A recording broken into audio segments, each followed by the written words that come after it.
सुंदरवन पहाड़ियों के पीछे बसा हुआ एक छोटा सा कस्बा था, दर्शन नगर। दर्शन नगर में लोग अपने उस गांव के मुखिया से बहुत परेशान हो चुके थे, जिसके मुंह पे सुनो मुखिया जी की शिकायत ही रहा करती थी।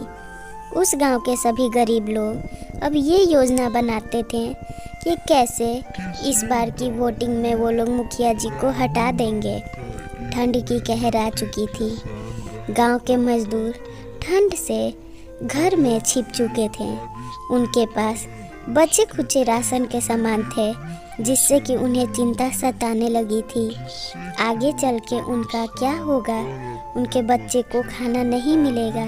इससे कि वो लोग हिम्मत करके खेत में जाते और मेहनत करके कुछ गन्ने की खेती करते, ताकि उनके बच्चों को आगे जाके कोई भी कठिनाइयों का सामना ना करना पड़े, जिससे कि मुखिया जी से वो लोग बच सके।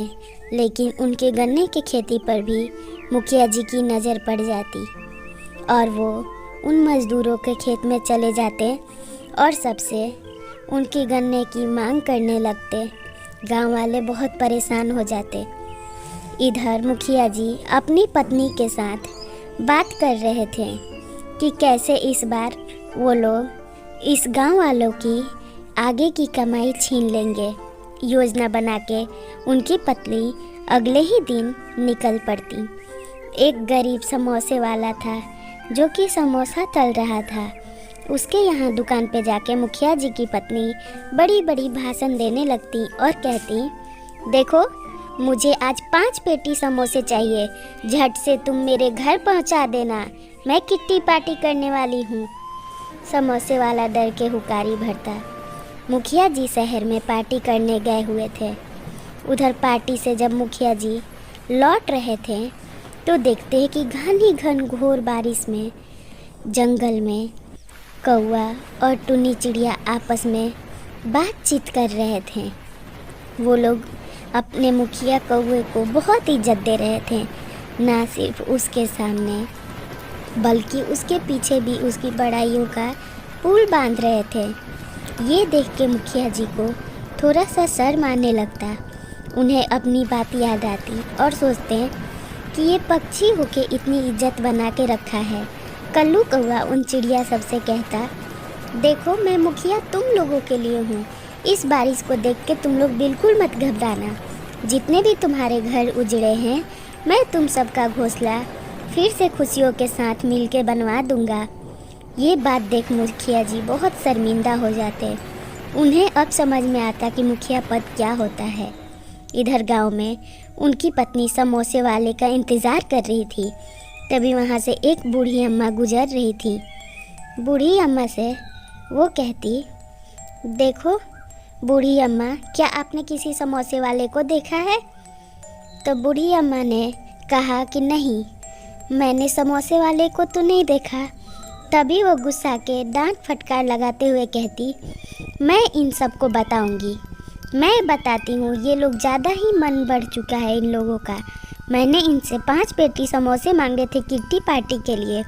मेरी सहेलियाँ अंदर बैठी हैं और इन लोगों की इतनी मजाल कि समोसा लेकर नहीं आए।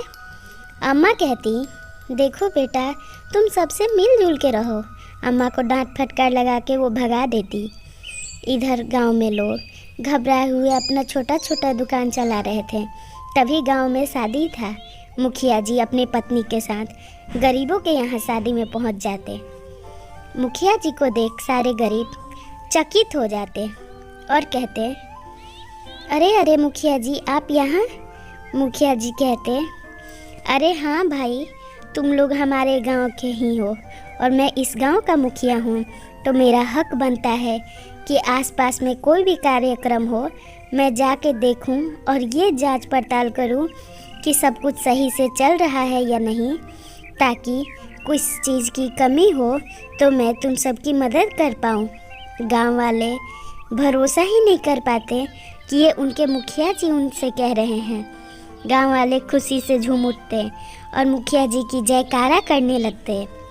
मुखिया जी उन सबको अपना सदस्य बता के वहाँ से चले जाते।